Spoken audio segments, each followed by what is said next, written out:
Où est-ce que vous vous trouvez tout de suite? Vous faites quoi? Avec qui vous êtes? Dans quel état d'esprit vous vous trouvez? Quelle émotion vous ressentez? Quelle est la pensée qui traverse votre esprit? Le Rabbi Yosef Yitzhak le rappelle. Il faut savoir que dans la première pensée de la création divine, tout était déjà décidé. Ce que vous allez faire, là où vous vous trouvez, ce que vous allez ressentir, ce à quoi vous allez penser. Il faut toujours se souvenir de cela. Tout est une question de providence. Dieu a décidé quelle est la parole qui va sortir de votre bouche. Quelle est l'étincelle divine que vous allez relever maintenant précisément. Cette prise de conscience, elle change notre existence. Boker Tov Lekoulam, bonjour à toutes et à tous, je suis infiniment heureux de vous retrouver en cette magnifique matinée que Dieu nous offre sur la terre. J'espère que vous allez bien. N'hésitez pas à partager, liker, commenter cette publication afin que nous soyons encore et toujours plus à étudier cette sainte Torah. Et par cela, eh bien Mashiach arrivera. C'est notre but essentiel. Faire venir Mashiach, libérer le peuple juif de cet exil, délivrer le monde et cette humanité-là de tout ce qui peut être l'inverse de la sérénité, de la paix et de la tranquillité. Juste après ces quelques notes de où nous étudierons notre Tanya du jour. Aujourd'hui, nous allons aborder la 28e lettre de la Higeret HaKodesh du Rabbi Shneur Zalman de Liadi.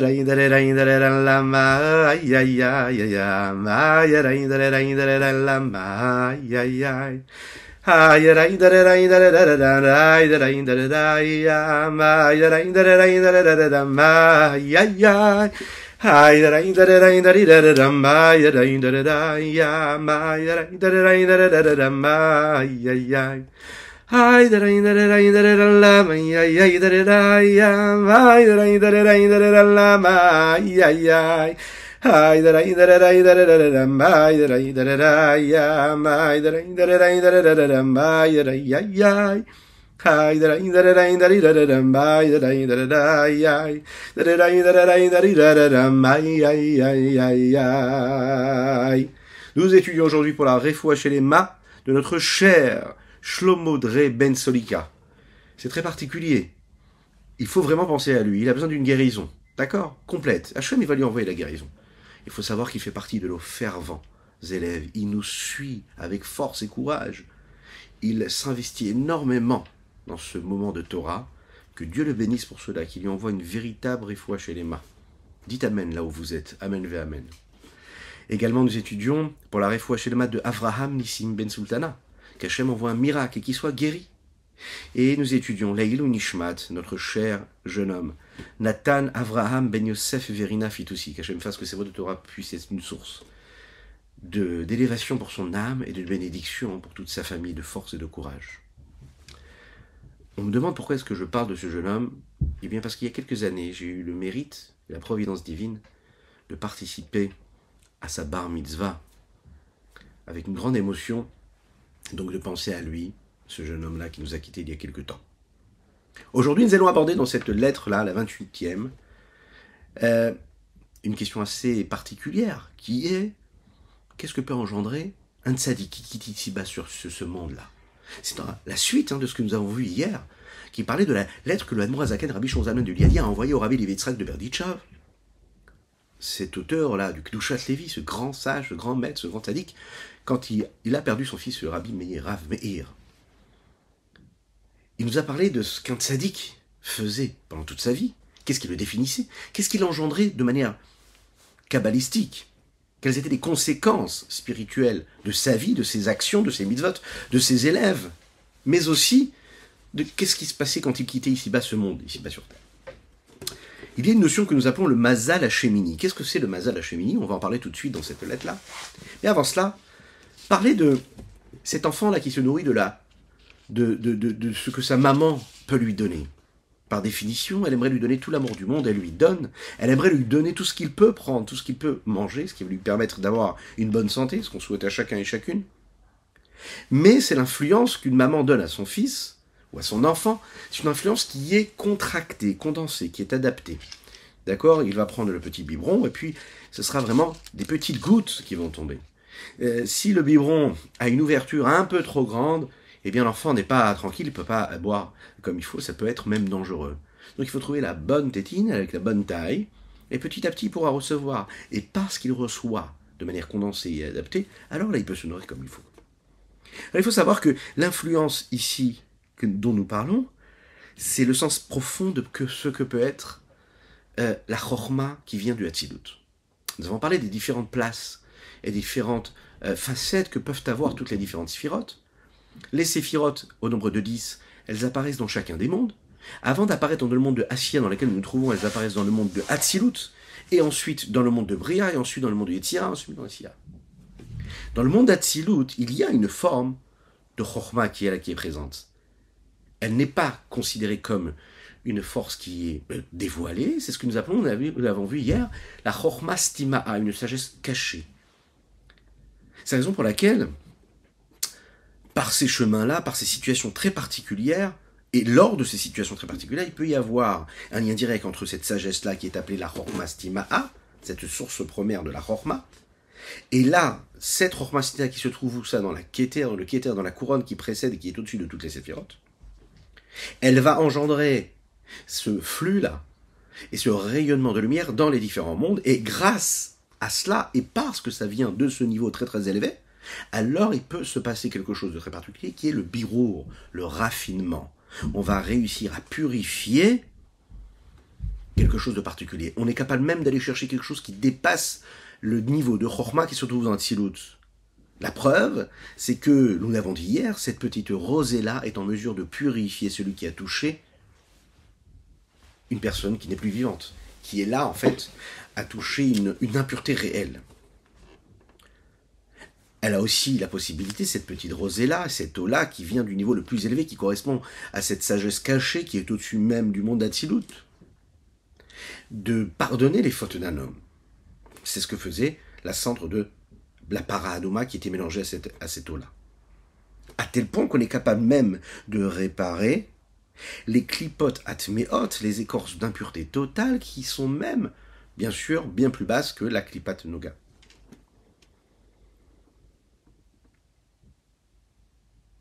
Pour cela, il faut qu'il y ait une forme de volonté. Et on sait que dans la volonté, il y a le potentiel de la volonté, et puis il y a la volonté assumée. Il y a le fait d'avoir envie, il y a le fait d'avoir la volonté d'avoir envie, il y a le fait d'avoir la volonté de la volonté. Et il y a le potentiel de volonté qui est parfois en réveil, parfois en sommeil. C'est une des vertus que Dieu a, qui a la possibilité, lui, de notzer chesed, c'est une notion que nous allons développer aussi également aujourd'hui, qui est le fait de créer une situation où la bonté pourra être exprimée et non pas juste potentiellement présente, mais assumée. On va voir tout de suite ce dont il est question ici, l'echaim, l'echaim, l'echaim. Dans les mots, veine bodazot, elle est bien connue cette chose-là, que le niveau de chorma qui se trouve dans la Tzilut, des Abba, Abba face à Ima, vous le savez, Abba le donneur, Ima le receveur, celle qui reçoit. Abba c'est la chorma, Ima c'est la bina. Quand le père et la mère sont là, ils peuvent engendrer, donner naissance. Ce qu'on souhaite à chacun et chacune, pour ceux qui attendent et qui aimeraient qu'Hachem leur envoie la bénédiction d'avoir des enfants très rapidement. J'entends d'ici, les amen, amen, n'hésitez pas, faites-les. Le niveau de chorma, en fait, il est considéré comme Abba. D'accord? C'est le niveau de chorma qu'il y a dans le monde d'Hatzilut. Yonek mi mazal hashemini. Lui, il va se nourrir du 8e mazal. Quel est ce 8e mazal? Eh bien, dans ces séphirotes-là, pas seulement les séphirotes, dans ce que nous appelons les 13 attributs de miséricorde, qui sont appelés aussi également, nous allons le dire tout de suite et le développer, Yud Gimel Tikkuné Dikna, les 13 façons que l'on a de réparer Dikna qui correspondent aux cheveux de la barbe. C'est une notion de Kabbalah qui est très importante, qui nous donne et qui nous rappelle l'importance justement de la barbe, qui correspond à Notzer Chesed. Quel est ce 8e mazal, cette 8e force? C'est Notzer Chesed. Hashem, Hashem, Kelachum, Chanunerech, Apim Va, Chesed, Notzer Chesed, la Alafim, le Savon, Afesha, Vechata, Menake. Notzer Chesed, c'est le 8e. Cette 8e force de miséricorde, c'est-à-dire de là où Akadosh Baruch Hu donne la possibilité de. Si on regarde bien Notzer, Otiod Ratson, il le dit ici le Rabbi Shon Zalman. Ou Tikuno Notzer Chesed. Comment? Notzer, si on intervertit les lettres, nous avons les mêmes lettres que le mot Ratson. Et Ratson, c'est la volonté. Il faut savoir que dans toutes les notions de Torah, nous avons un sens simple un sens dévoilé et un sens caché. Les lettres Ratson, elles ont un sens simple et un sens qui est caché. L'expression même de ce qui est caché, c'est justement lorsqu'on est capable d'utiliser les lettres pour pouvoir le développer et le dévoiler. Notser, c'est ce qui cache le mot Ratson. Ratson, nous l'avons dit, c'est la volonté. C'est la force initiale qui se trouve dans l'âme supérieure, suprême de l'homme, qui dépasse même tout ce que l'âme peut être. C'est au-dessus de ce que l'âme est assumée. Dans les séphirotes, c'est le niveau de Keter, la couronne qui est au-dessus de toutes les séphirotes. Elle n'est pas dans l'altération, elle n'est pas dans la différence, elle est au-dessus des différences, des distinctions. C'est de cette façon-là que le tikkun, ce que nous appelons le notser, qui a donc les lettres de Ratson, qui permet lui en fait le flux, qui est l'influence, le rayonnement de cette chorma stimaa, cette sagesse cachée, qui se trouve dans le Keter, et qui va pouvoir se dévoiler, parce qu'il y a une volonté de dévoilement à travers les autres mondes. VI, quand on réussit à utiliser cette volonté-là de dépasser la chorma, c'est un petit peu comme la volonté de vouloir, c'est la volonté de réfléchir. Le Ratson peut par exemple demander à la sagesse de réfléchir à tel ou tel sujet. C'est la raison pour laquelle on dit qu'il n'y a rien d'aussi fort que la volonté, parce que justement, la volonté est au-dessus de tout. VI. Ed Ratson, elle est appelée un temps et un moment de volonté. Qu'est-ce que c'est ce Ed Ratson? Vous connaissez ce fameux verset Va'ani tefilati lecha Hashem Ed Ratson Elokim berov chasdecha le'ibmet ishecha. Ra'avad et Re'avin, par exemple, là nous allons vivre Bezrat Hashem un beau Shabbat, de paix, de sérénité, de joie.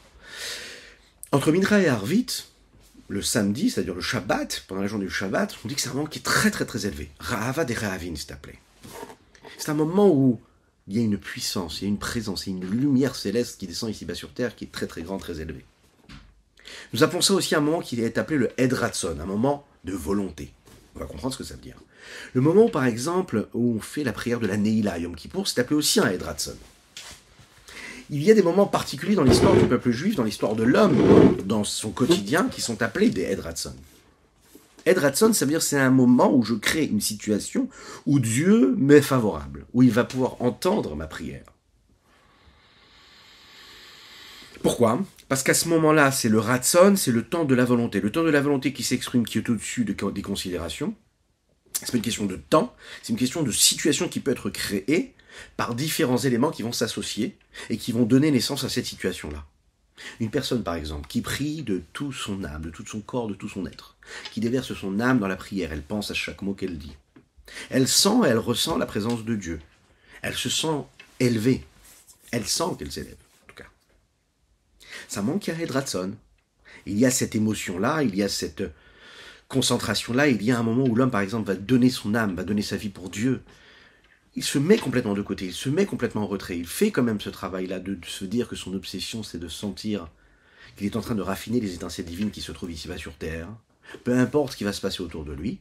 À ce moment-là, il est en connexion avec quelque chose de très fort, avec une réelle puissance, et cette connexion-là lui permet d'avoir des pouvoirs, de mettre en mouvement et de réveiller ce Ratson céleste, cette volonté de Dieu qui, elle, dépasse toutes les contingences et les limites matérielles. Et quand cela se réveille, alors on appelle ça Ed Ratson, parce que tu vas pouvoir changer les choses, tu vas pouvoir réveiller quelque chose là-haut, chez Dieu, qui va dire, voilà, je vais me dévoiler en tant que Dieu, au-dessus de mes limites, et non pas selon les limites que cette personne est censée de vivre maintenant. Ed Ratson. C'est l'expression de son âme divine à ce moment-là. Une bonne action, par exemple, c'est ce qui se passe aussi également. Et voilà que le Rabbi Shlomo Zalman va essayer de nous répondre à une question ici qu'on pourrait avoir. Parce qu'on est en train de nous dire que la ptira d'un tzaddik, quand un tzaddik quitte ici-bas sur terre, ben c'est un Ed Ratson. Mais a priori, si le tzaddik s'en va, qu'est-ce qui se passe? On doit le pleurer, il va nous manquer. Il nous quitte. Que Dieu nous en préserve. Oui. Et là, qu'est-ce qu'il nous dit? Non, sache que c'est un Ed Ratson.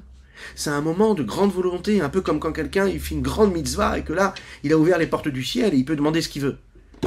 Et là, on te dit, le tzaddik, il a quitté ici-bas sur terre. C'est le même moment, c'est la même chose, c'est un Ed Ratson. Comment? Il explique, il dit comme ça. Pour comprendre, en fait, le sens même profond de ce que ça veut dire qu'un tzaddik, il quitte ce monde-là, il faut comprendre quelle est la vie du tzaddik. Pour comprendre que quand il s'en va de cette vie physique, il y a quelque chose de particulier. Chez le tzaddik, il n'y a aucune partie de sa vie qui n'est pas dans l'association de l'expression de son âme divine ici-bas sur terre. En fait, quand il quitte ici-bas sur Terre, c'est la conclusion, le résumé de son existence. Il arrive au sommet, au pic de ce qu'il est capable d'avoir été pendant toute sa vie. C'est le moment où toute sa vie s'associe à un seul faisceau qui est celui de la sainteté. Tout le reste n'existe plus. Et quand il arrive à s'attacher à cela, eh bien ce faisceau-là va illuminer et irradier de bonheur et de sainteté les mondes qu'il traverse, et tous les mondes, c'est-à-dire même celui dans lequel ses élèves sont en train de vivre. On veut dire Hashem be'ahava misirut nafsham la'Hashem echayem arvi de shachrit b'kriyat shema. La vie d'un tzaddik, c'est la vie de celui qui sert Dieu sans arrêt. Il aime Dieu, il donne sa vie pour cela, il donne son âme dans toutes les parcelles et tous les compartiments de son existence. C'est-à-dire que quand il fait le Kriyat Shema, par exemple, il dit le Shema Israël, c'est l'expression double de dire qu'en fait, il est en train de donner sa vie. Il sert Dieu. Parfois, un homme peut arriver à une situation où il sert Dieu et il y a un contact de Dieu vers lui qui est aussi différent. Il y a le travail du haut vers le bas et le travail du bas vers le haut. Le premier élément déjà, c'est de savoir, de ressentir, de réfléchir comment est-ce que c'est possible de comprendre et de saisir que Dieu il est unique et qu'il n'y a rien d'autre que lui. Shema Israël, Hashem Elokeinu, Hashem Echad. Dieu est un. Tout, c'est-à-dire même lui, c'est-à-dire moi, quand je lis le schéma, je suis conscient que je ne suis rien. Je suis totalement annulé face à cette unicité de Dieu. C'est ce que nous appelons le bitul binsiut, je ne suis plus, je n'ai rien, je n'existe pas.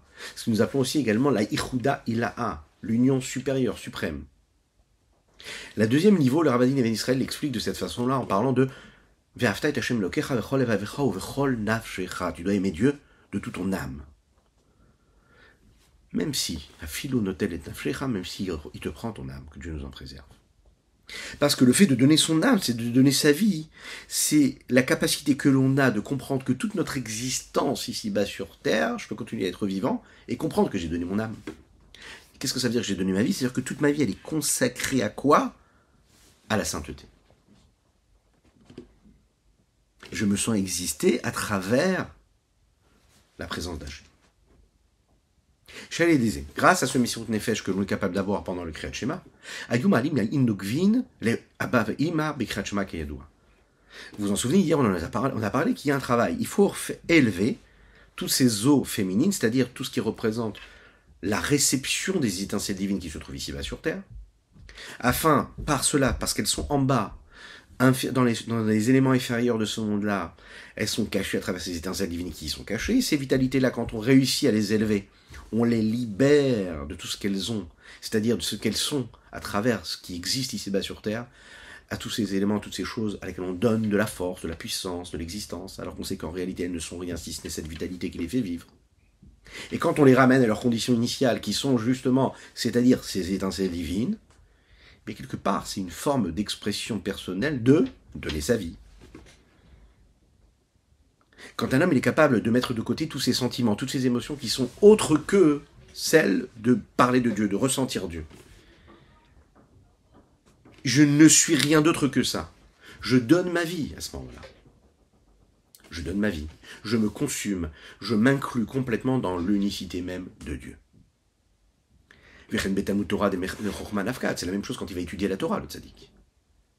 Il étudie la Torah. Et la Torah, d'où elle vient? Elle vient de la Chokhmah. Donc quand un homme il vit dans ce monde-là, ici-bas sur Terre, matériel, il étudie la Torah, il pense à la Torah, il s'investit dans la Torah, qu'est-ce qu'il fait? Il met en mouvement quel niveau? Le niveau de la Chokhmah, de la sagesse. Mais de quelle sagesse nous parlons ici? De la Chokhmah Eliona, la Chokhmah qui est supérieure, suprême. Il est en train de recevoir quelque chose de très grand. C'est la raison pour laquelle, ici, il est en train d'élever à travers son étude, ce que nous appelons ici encore une fois les eaux féminines qui, elles, sont en bas. Il les élève puisqu'il a élevé, à travers sa sagesse et ses actions, les étincelles divines qui s'y trouvaient. Il élève toutes les parties de son âme. Il ne laisse rien au hasard. Valider quand il donne sa vie, c'est-à-dire le tzaddik qui donne sa vie, ou les tzaddikim. Et qu'est-ce qui se passe? Une fois que les eaux féminines sont en mouvement, alors elles créent un réveil. Et qu'est-ce qui redescend? Les eaux masculines, ma'in dochin. Et à ce moment-là, qu'est-ce qui se passe? C'est une forme de réparation, c'est une forme de travail qui se met en mouvement et qui a des conséquences, qui est appelé le Venotzer Chesed. Les eaux masculines ont été appelées, alors à ce moment-là, elles vont descendre. Et où vont monter ces Ma'in Nukvin-là? Elles réveillent ces Ma'in Zochin-là qui vont descendre, Dochin qui vont descendre, c'est-à-dire ces eaux masculines-là, qu'on appelle comme ça. Et à ce moment-là, cette eau-là, elle va donner naissance à quoi? À l'union qui est entre Abba et Ima, entre le donneur et le receveur. Et comme l'expliqué, comme nous l'avons dit un petit peu plus haut, que Abba Yonek, c'est le père qui va initier, qui va nourrir et qui reçoit du 8e mazal, qui est au-dessus de quoi? De Abba Veima. Et ce 8e mazal-là, il est au-dessus de tout, puisqu'il crée la volonté. Il crée notre Chesed, il crée le partage, il crée le nom. Le don. En fait, les Maïm Nukvin ici-bas sur Terre, quand il y a le travail en bas qui est fait, c'est pas seulement qu'on réussit à réveiller quelque chose qui vient de là-haut, mais on réussit, de la source de ce qui est en train d'être réveillé, on réussit à aller chercher quelque chose qui dépasse même la source de ce qui a été réveillé. C'est un petit peu comme, vous savez, un élève qui pose une question à son maître. D'accord? Et quand il pose une question, il réveille chez son maître une nouvelle influence, quelque chose qui dépassait même ce que le maître avait réussi à comprendre tout seul. Parce que l'élève réveille chez lui une nécessité de compréhension supplémentaire à ce que son maître lui expliquait, alors le maître approfondit un petit peu plus et il va aller chercher quelque chose qui dépasse même ce que lui il a compris. Mais je comprends pas, c'est le maître, oui. Mais si l'élève est son élève comme il faut, alors il peut être en mesure d'être capable de susciter un réveil de quelque chose qui dépasse même ce que le maître voulait lui enseigner à la base.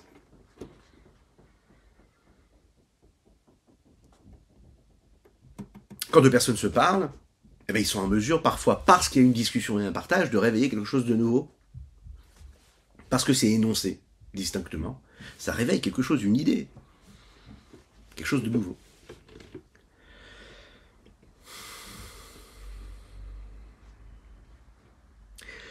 Le dernier exemple qu'on pourrait donner dans ce partage-là, parce que nous parlons du père, on parle de la mère, on parle de l'homme, on parle de la femme, du partage, du donneur, de celle qui reçoit, dans un mariage, justement, la beauté, l'épanouissement, c'est que justement quand il y a mariage, la femme a le rôle de quoi? Mais de réveiller quelque chose de plus chez l'homme. C'est ça la beauté du mariage.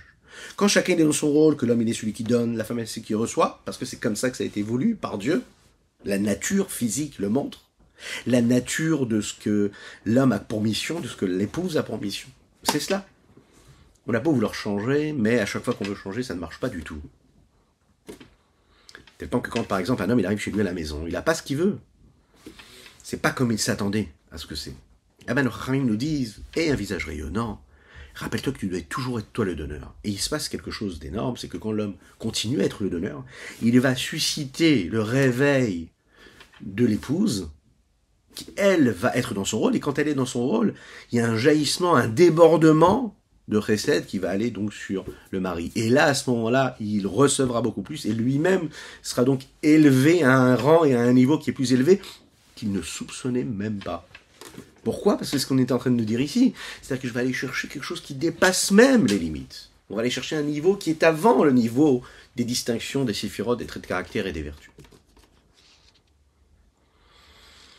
VMM. Et c'est notre Chesed. Ameirim b'chita gidut b'ptiratam. C'est elles qui vont éclairer de manière dévoilée quand les tzadikim quittent ce monde. Kanoda, comme il connaît, shekol amal ha'adam shamlo nafsho b'chayav le'ma'ala b'chinat elem ve'ester. On sait que tous les efforts qu'un homme il a fournis pendant toute son existence, pendant sa vie, c'est-à-dire que tout cela a été à un niveau caché, voilé, midgalé ou meilleur b'prinat gilou minmal almat b'ptirato, cela se dévoile, cela s'éclaire à un niveau de dévoilement véritable, total, au moment où il quitte, il se bat sur terre. Tout ce qu'il a créé, tout ce qui était sécrété par toutes ses bonnes actions, son comportement, sa fidélité, sa justesse dans son comportement, le don de soi, la sainteté qu'il a pu initier ici-bas sur terre, la pureté qu'il a pu, les bonnes actions, les mitzvot, la Torah qu'il a étudiée, les tfilotes qu'il a pu faire de manière sérieuse. Peu importe, la vie d'un homme elle est complexe, mais tout ce qu'il a pu faire au moment où il s'en va, c'est libéré, toutes ces étincelles-là, elles sont libérées. Et là, à ce moment-là, d'un seul coup, toute cette influence-là, qui ne s'est pas dévoilée pendant sa vie, eh bien, elle prend vraiment de la résonance. Venez. Il se passe quelque chose comme David Amelach le dit dans les Teilim. Il y a une nouvelle bonté céleste qui va se révéler, se dévoiler, justement à ce moment-là où le tzaddik s'en va. À tel point que le tzaddik, quand il s'en va ici-bas sur terre, il apporte le pardon à la communauté avec laquelle il était attaché, au Ham Israël, et il dit, notre Chesed, qu'est-ce qui se passe? Cela agit, cela crée ici-bas sur terre, dans cette terre, terre inférieure, le pardon des fautes de la génération. Peu importe là où il peut être, ses actions, ses pensées, ce qui lui revient, ce qui ne lui revient pas, sur l'ordre du monde, est-ce qu'il se comporte comme il faut ou qu'il ne se comporte pas comme il faut. Il faut savoir que ce dévoilement que nous recevons de ces mazalotes supérieures qui viennent de la source même qui initie les différentes séphirotes et les différentes énergies, qui sont motivées par les 13 attributs de miséricorde, dépassent même celles de la sagesse, de l'intellect, qui, eux, fixent l'ordre du monde et des choses. Et puisqu'on va chercher quelque chose qui dépasse l'ordre du monde et des choses et des éléments, et le fonctionnement habituel que nous connaissons, eh bien on est en mesure de pardonner les fautes du peuple, qui eux sont régis, les fautes, par le système qui est l'ordre du monde. Mais quand je vais chercher les 13 attributs de miséricorde qui dépassent l'ordre du monde, alors je peux trouver le pardon. Je vais chercher cette petite chose, ce petit niveau qui est au-dessus de tous les autres niveaux. À tel point que Afgam al-Zanot she'ein migimel klipotatimot shlemat aminoda, vous imaginez, même les fautes de la génération qui ont été commises par un être qui en fait va aller jusqu'à donner de la vitalité aux 13 attributs de aux shalosh klipotatimot, c'est-à-dire là on parle de l'impureté totale. Eh bien, le tzaddik, quand il quitte ici-bas sur terre, il a la possibilité de créer un réel pardon même de ces fautes-là. Pourquoi? Parce que les fiches mazal de Notsami ou Chastima, des Harichanpin. Parce que ce mazal-là dont il a été question, Notser, entre guillemets, Notser Chesed, vient chercher quelque chose qui provient du Mochastima'a, nous l'avons dit. Mais dans ce cerveau caché, qui lui a dans lui cette Chormastima'a, cette sagesse cachée, qui lui vient de quoi? De Harir Anpin. Parce que dans cette couronne, nous l'avons dit, il y a une partie qui touche à la tête et une partie qui est à l'extérieur de la tête, comme une couronne que l'on pose. Il y a la partie extérieure et la partie celle qui touche la tête. Le Mochastima'a, ce cerveau caché, qui représente la sagesse du Keter, c'est la source à la Chorma de Hatzilut. Est-ce que c'est une sagesse qui est dévoilée? Non, c'est une sagesse qui est dans le réceptacle, dans l'outil qui permet à la sagesse d'être la sagesse. Qui est en fait l'outil qui permet le dévoilement ensuite et le rayonnement qu'il va y avoir. Mais à un niveau qui est très élevé. Quand on dit stima'a, caché, bouché, c'est-à-dire qu'elle n'est pas dévoilée. Comme on l'a expliqué par rapport à la volonté, que c'est comme en fait une forme de tendance que l'âme peut avoir à aller vers une direction ou une autre. C'est un niveau de volonté supérieure qui va entrer et qui va s'incruster quelque part dans la sagesse et que cette sagesse-là pourra avoir une influence dans le monde dans lequel nous vivons. Et comme ça vient d'un niveau qui est tellement élevé, alors c'est en mesure de pardonner. Mais Kor Aberurim, et on sait que ce niveau-là de Mocha, Stima, de Harir Anpin, c'est la source de tout le travail des raffinements qu'on est capable d'avoir. Même ce qui est complètement impur. Et à ce moment-là, il peut y avoir la transformation de l'obscurité qui a été générée par la brisure de tous les réceptacles pour devenir de la lumière qui vient du monde du Tikkun Olam HaTikkun. Ce n'est pas le cas des sacrifices de Khatat, qui eux ne pardonnent pas, et ne pardonnent pas en tout cas, si ce n'est les Averot, les profanations et tout ce qu'on a pu faire de négatif, qui sont des Averot Beshogeg. Je ne savais pas, j'ai commis un impère, un interdit. Ça, c'est les Korbanot qui sont en mesure de les pardonner. Chez N, toutes ces fautes-là que l'on fait sans le savoir, mais Idkabut Nefesh Abahamich chez Menoga, elles ne viennent pas des forces de l'impureté totale, parce que je ne sais pas que c'est interdit. Alors pourquoi est-ce que je les commets? Parce que je ne savais pas. Ou bien je n'ai pas fait exprès de faire une erreur. Même si je sais que c'est interdit, je n'ai pas fait exprès de le faire. Mais pourquoi est-ce que tu l'as fait? J'ai pas fait exprès. Oui, mais si tu t'es retrouvé dans une situation où tu as fait quelque chose qu'il fallait pas que tu fasses, c'est qu'à un moment donné, dans ton être global, il y a une prédominance de la force de l'impureté qui se trouve dans la force de Noga, c'est-à-dire ce qui est interdit, ce qui est négatif dans ton âme animale, s'est réveillé et a pris plus de place. Et donc ça a généré inconsciemment, sans que tu le saches, ça t'a amené vers quelque chose de négatif. Comme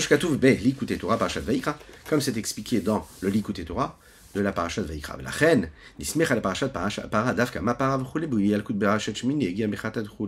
C'est la raison pour laquelle, pour répondre à la question qui a initié cette lettre, la première, à savoir pourquoi, c'est la raison pour laquelle on nous a collé cette paracha-là de la Para Adouma, qui est la le pardon de toutes les fautes et de l'impureté la plus totale, avec la paracha de Myriam Anevia, qui était une prophétesse, qui était une sadéka.